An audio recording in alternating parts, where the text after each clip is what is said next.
Hi, welcome to Seize the Bay, the ultimate survival guide to the land of pleasant living. I'm Kevin Brooks. And I'm Jefferson Holland. And together, you may know us as Them Eastport Oyster Boys. In this episode of Seize the Bay, we'll crack crabs in Crisfield with Whitey Schmidt. We'll explore the Chesapeake's ancient past. And learn how to shuck oysters without slitting your wrist. We'll check out a festival where crab is king, and the smell of burning socks means only one thing: spring. I love the smell of burning socks in the morning. Since when do you wear socks? Yeah. So don't go away. Seize the Bay is right now.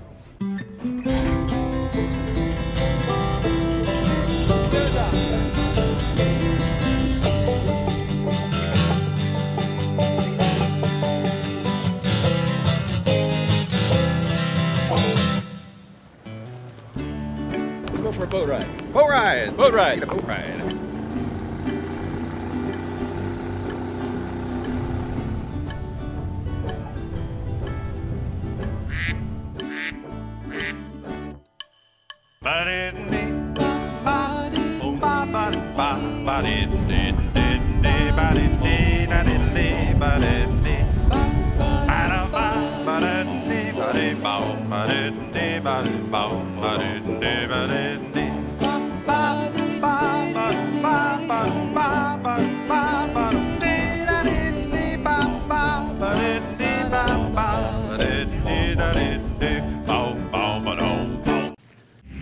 This is the blue crab capital of the world. So it's fitting that it's home to the Chesapeake's own blue crab guru. The crustacean sage, Whitey Schmidt. Whitey! Jeff, welcome to Crisfield. Thanks for having us down, man. Good to see you. Nice place you got here. Well, thanks so much. The question today is, you got any crabs around here today? I do indeed. Why don't we walk over? And if my Thanks, dad, do man. you have any beer? Oh yeah, I could use all that too. You don't mind?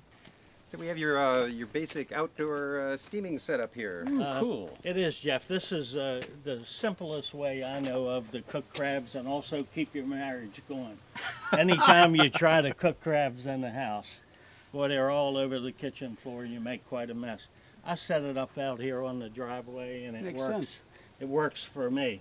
The first thing and the most important thing is steaming crabs is a two-beer process. Two-beer process. Right. In order to do that, I take a beer, Uh-huh. and I usually open this beer probably hours ahead of time, Okay. and I just pour it into the liquid. So that's one beer. That's one beer. What's the other beer for? That's for the chef. Oh, That's for the that, makes, chef, so. that makes a lot of Right. I'm sense. gonna get my bucket and a chicken egg, an old piece of string and a long pole net. I'm going down to Back Creek, I'm gonna get me some crabs.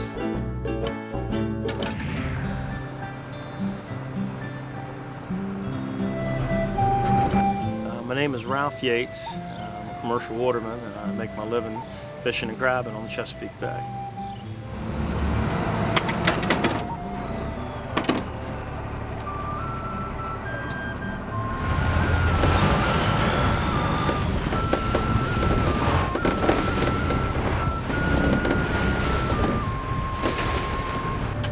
I will tell you there's a very pretty crab out here. Very nice crab. Just not enough of them.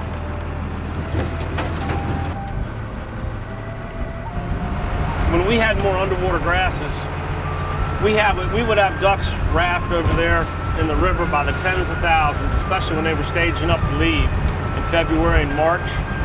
And now we have a trickle. And there's no doubt in my mind it's a direct relation to food. And the underwater grasses have died out because of the pollution.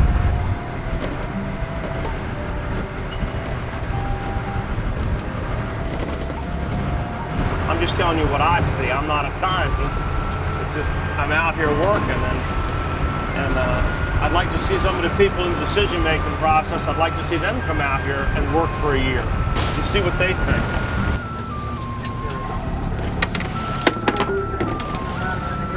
It's not the deadliest catch, that's for sure.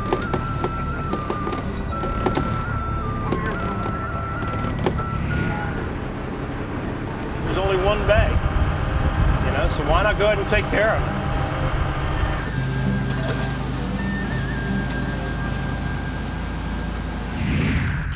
I know the best source. And the freshest source. Crab Stampede. Hey, going over there. And you can see that the beautiful blue color. That's why they call them blue crabs, I guess, huh? Blue crab. And but after they're cooked, they're not blue any longer, are Well, and that's the secret of the crab from this point on is we're going to cook them until they turn a fiery red. they? Ah. Do they mind?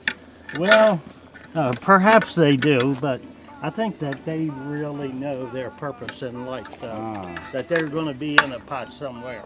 Give them a try. And it has a kick. Oh, that's good for you, too. Yeah. Oh, yeah. Wow. That's great. Yeah. So Thank you very, very much, guys. We appreciate this a whole lot. We'll see you soon. Bye-bye. I don't need a knife and I don't need a mallet. Just a Back Creek crab to satisfy my palate. Going down the Back Creek, I'm gonna Back Creek crab. Let's try some. okay, I'm ready. So you can use that to pop your claw, I got it. kind of like that. But the secret is don't smash them, just crack them. How's that? That's perfect. Put kind of weight on that thing. Yeah. That's the first thing. Never. Did I tell you these were good? These are You didn't have to. These are phenomenal.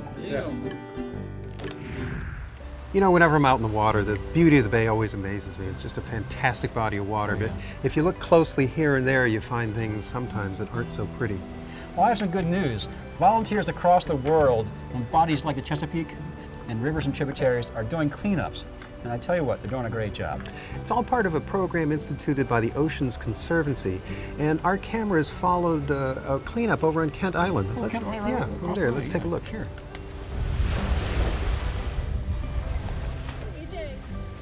This is one of the major feats that the Ocean Conservancy takes on. It's the International Coastal Cleanup.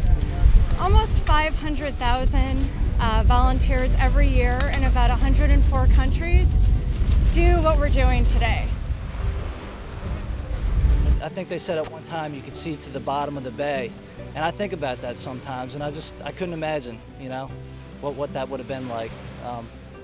You know, you wish you could feel some kind of connection to that, but in my lifetime, I've never seen the bay that clean, or even heard anything saying, "Hey, the Chesapeake Bay is clean. We're okay now," and it's just not. Yeah, we just moved down here from New Jersey actually, and one of the big pulls that brought us down here was the bay.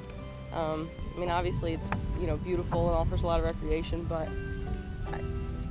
it's amazing. I mean, it's absolutely amazing. All the wildlife you see when we take the boat out, and I'm a teacher up in Rock Hall, and a lot of my students and their families make their livings from the water, crabbing and watermen and things like that. So it's really an amazing place, and I'm happy to be doing this kind of stuff to help out.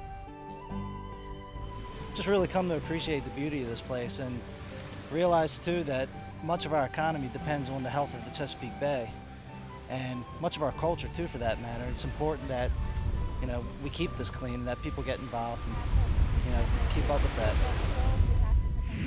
Well, that was incredible. Those folks are doing some pretty darn good work over there. You know, the cleanup also gives us a snapshot of how clean or not our waterways are. So the next time you're walking on the beach, take a closer look and feel free to leave it cleaner than you found it. Right. Can you believe some of the stuff they found over there? They actually found a banjo. Did you know that? It's God. awful pollution.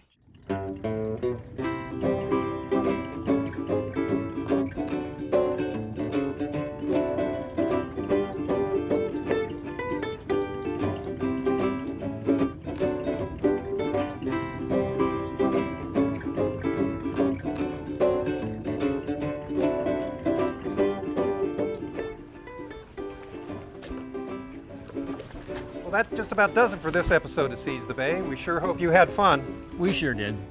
And we also hope you learned a few tips on how to survive life on the Chesapeake. And how the bay needs your help to survive. You know, the Chesapeake Bay really is a great place, full of life and diversity. But remember, it's up to us to protect this treasure we call home. Otherwise, everything we treasure will be lost. Thanks for watching. See you again on Seize the Bay.